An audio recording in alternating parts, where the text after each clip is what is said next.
On va maintenant passer au niveau 15 qui s'appelle Noctcoin. Dans ce niveau, le but est juste de transférer tous les jetons que tu auras à une autre adresse et tu peux, si tu veux voir à n'importe quel moment le nombre de jetons que tu as, tu peux utiliser la fonction await contra.balanceOfPlayer, .toString. Ça te donnera ta balance actuelle. Donc là, on peut voir que moi j'ai tout ça de jetons et maintenant je vais te donner les indices pour réussir ce niveau si tu galères un peu. Donc le site te donne deux indices. Le premier de regarder la documentation de l'ERC20. Donc le lien, heu, tu dois cliquer sur ce lien dans le lien que tu as cliqué et ça te donnera la liste de toutes les méthodes de l'ERC20 et ensuite, tu peux aussi regarder le la code base d'OpenZeppelin, donc c'est-à-dire tout le code qu'ils ont fait et tous les contrats. Donc le contrat ERC20, de qu'on va voir juste après, qui est hérité du contrat Noctcoin et dans, token, ERC20, voilà, ERC20 et là tu as toutes les fonctions. Par exemple, on peut voir que transfert ici, il contient 3 lignes de code et voilà. Ça, c'est pour comprendre plus en détail comment fonctionne le ERC20. Enfin, juste le code de OpenZeppelin. Voilà, maintenant moi les 2 indices que j'ai à te donner sont, pareil, comprendre le RC20, donc je t'ai mis directement les 2 liens, valides, juste ici et le deuxième indice, c'est: un jeton peut être transféré de 2 façons. Il existe une autre méthode que transfert. Ça, normalement, ça devrait bien orienter tes recherches, parce qu'il existe en effet une deuxième méthode pour transférer des jetons avec, le contrat intelligent ERC20 de OpenZeppelin. Maintenant, on va passer à l'analyse du code. Donc, on va importer le contrat ERC20 de OpenZeppelin, donc, le contrat qu'on a vu tout à l'heure je vais recliquer sur le lien. Donc, le contrat qu'on importe, c'est celui-là, donc dans token ERC20, on importe le ERC20.sol. Voilà, donc celui-là. Ça veut dire que ensuite, on va pouvoir utiliser les méthodes de ERC20 parce que ici le contrat Noctcoin, hérite de ERC20.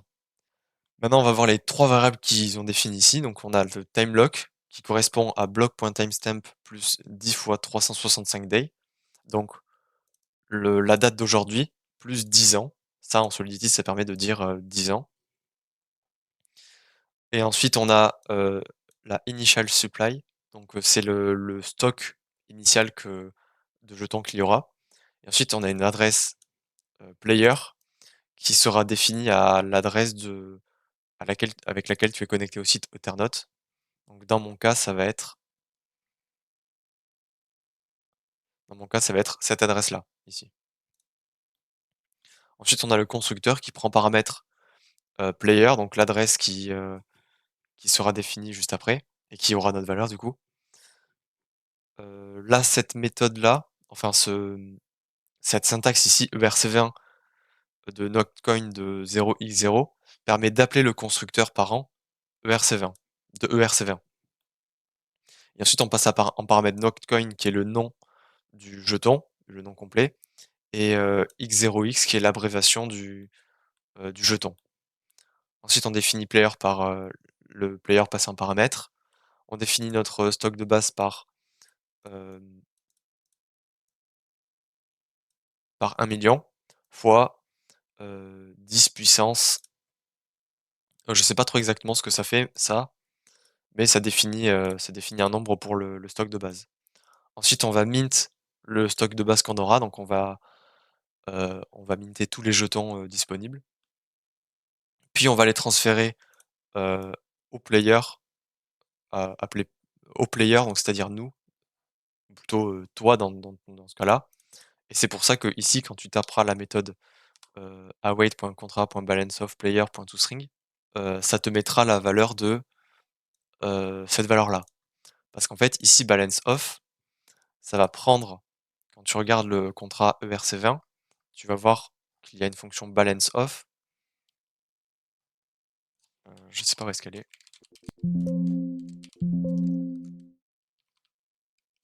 Balance off. Voilà, ici, qui permet de retourner, tout simplement le nombre de jetons que l'adresse A compte A, et dans ces cas-là, nous, on a passé player, c'est-à-dire notre adresse, en paramètre. Voilà, donc c'est pour ça, c'est pas le nombre, en ETH, mais c'est le nombre en jetons que tu fais avec cette fonction, cette méthode. Ensuite, on a une fonction de transfert. Avant, je vais passer sur le modifier lock token. Donc, si le message.sender, donc celui qui fait la transaction, est égal au player, alors le modifier passera, donc exécutera la fonction, uniquement si block.timestamp est supérieur à timelock, et on a vu tout à l'heure que timelock est égal à la date d'aujourd'hui plus 10 ans, donc c'est-à-dire que block.timestamp devra être égal dans mon cas à, bon là il y a la caméra devant mais je vais la déplacer, mercredi 10 janvier 2024 plus 10 ans, donc c'est-à-dire mercredi 10 janvier 2034. En vrai, il y a les jours, il y a un décalage avec les secondes chaque année et les jours avec les années bissextiles, donc je sais pas si ça sera le 10 précisément. Mais en tout cas, ce sera en 2034 qu'on pourra accéder à nos fonds. Voilà, et sinon, le modifier laisse passer, donc ça fera rien. Maintenant, on va analyser la fonction de transfert. L'adresse to, donc c'est l'adresse à laquelle on veut transférer les fonds, et la value, c'est la valeur, donc le nombre de jetons qu'on veut transférer. Override, c'est pour dire que on redéfinit la méthode transfert, parce que transfert est une méthode qui est disponible dans le contrat intelligent ERC20, et qui est aussi et qui est définie comme virtual, c'est-à-dire qui est redéfinissable. Donc là, on peut voir que le mot-clé virtual permet de redéfinir la fonction. Et donc ici, on l'a redéfini avec le mot-clé override. Ensuite, on a le modifier lock tokens, donc qui permet de dire que on bloque les jetons pendant 10 ans pour le message.sender qui est égal au player. Et enfin, si la condition passe, donc si le modifier passe, tout simplement, on va transférer les jetons. Voilà pour l'analyse du code. Donc maintenant, je vais passer à la solution. Donc, comme je l'ai dit dans l'indice 2, il existe une deuxième méthode pour transférer les jetons. Et cette méthode s'appelle transfer from.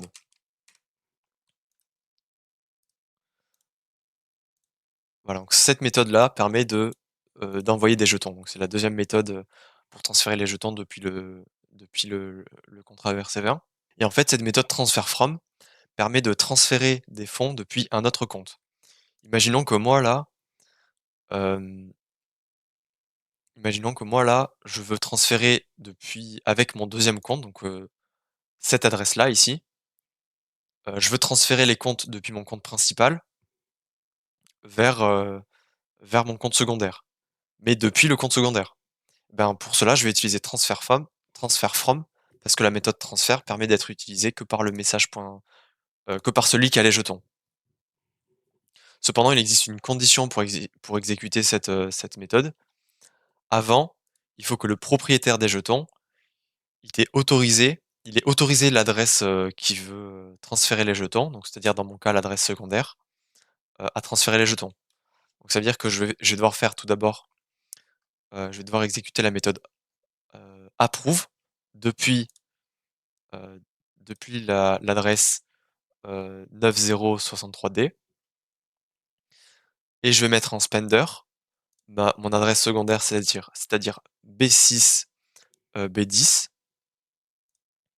et ensuite je vais pouvoir transférer en étant connecté en faisant une transaction avec mon adresse secondaire des jetons vers mon adresse principale, donc depuis mon adresse principale vers mon adresse secondaire. Voilà. Donc c'est parti. Pour faire ça, on va d'abord utiliser la méthode approve, donc contract.approve. Donc comme je l'ai dit, le spender, celui qui sera autorisé à dépenser sera mon adresse secondaire. Donc je retourne dans MetaMask pour copier mon adresse secondaire. Tac, je la colle et je l'autorise à transférer tout ça de jetons. Donc le nombre total de jetons que j'ai. Voilà, donc j'exécute la transaction. Je fais suivant. Je mets juste les gaz en agressif. Approuver. Voilà, donc là on aura approuvé que mon adresse secondaire peut transférer, hem, peut transférer tous les jetons que j'ai.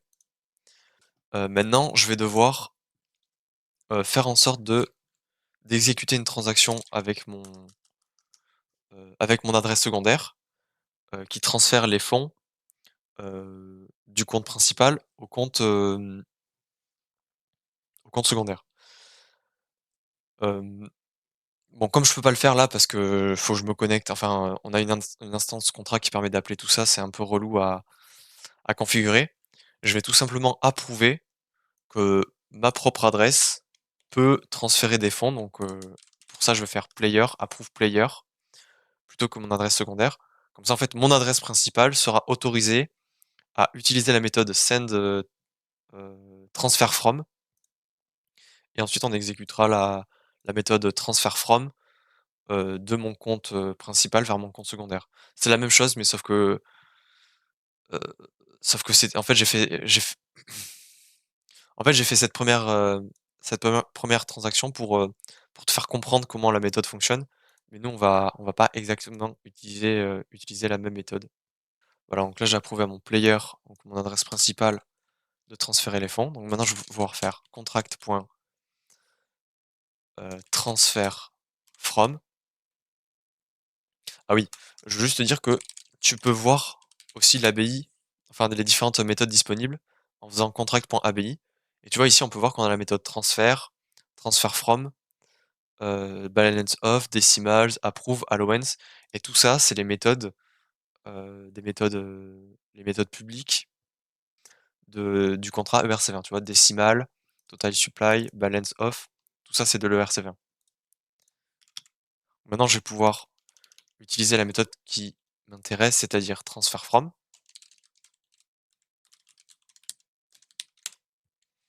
Là, je dis je transfère depuis mon player, donc mon adresse principale, vers mon adresse secondaire. Et mon adresse secondaire, c'est celle que j'ai copiée tout à l'heure, que je vais recopier. C'est celle-là. Voilà. Et en troisième paramètre, je mets le nombre de jetons que je veux transférer. Donc c'est pareil que tout à l'heure, c'est cette somme-là. Mais si tu préfères, tu peux tout simplement copier la méthode ici et la mettre là. Voilà, ça change rien, c'est la même chose. Voilà, donc je confirme la transaction de transfert. Et après, je vais pouvoir réutiliser la méthode balance of the player pour vérifier que je n'ai plus de jetons. Donc là, la transaction n'est pas confirmée. J'ai toujours mes jetons. Voilà, là, la confirmation vient d'être faite. Donc je peux re-regarder le nombre que j'ai de jetons. Et j'en ai 0. Par contre, si je regarde le nombre de jetons que mon player, que mon compte numéro 2, donc mon compte secondaire a, tu peux voir ici que eh ben, maintenant il a les jetons initiaux. Donc c'est-à-dire qu'on a réussi le niveau et que je peux soumettre mon instance.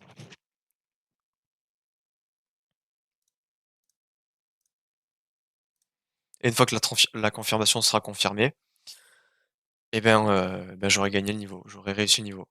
Voilà, j'en profite pour te dire que, voilà, le niveau a été complété. J'en profite pour te dire que, comme d'habitude, tu peux regarder la solution sur ma page Notion, donc le lien sera dans la description, et j'aurai aussi mis, le lien Brainscape pour le quiz. J'ai essayé de faire quelques questions pour chacun des niveaux, pour que tu puisses retenir un peu, enfin plus facilement les concepts importants de Ethernote. Et enfin, Si tu es intéressé par du coaching en développement blockchain, tu peux cliquer sur le premier lien dans la description.